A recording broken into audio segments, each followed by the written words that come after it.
everyone. I just wanted to share with you a quick video on the new last coat sealant. This is the new bottle. It's the version 2, what the last coat company calls it. As you can see, it's in a different bottle. The product now is kinda transparent.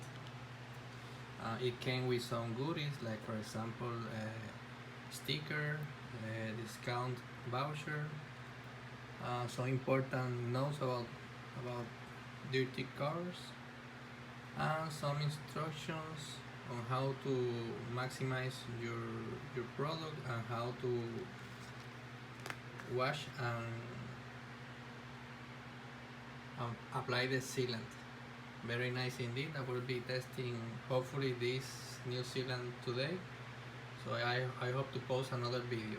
Thanks. Hello guys, wanted to share with you a quick video about how my BMW 535i looks after applying the last coat version 2. It looks great, nice gloss.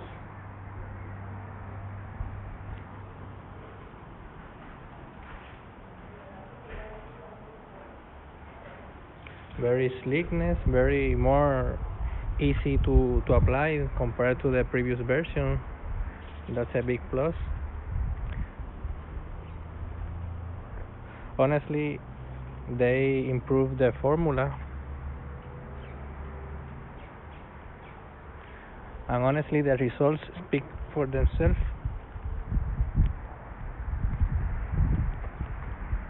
I hope you enjoy it. Take care.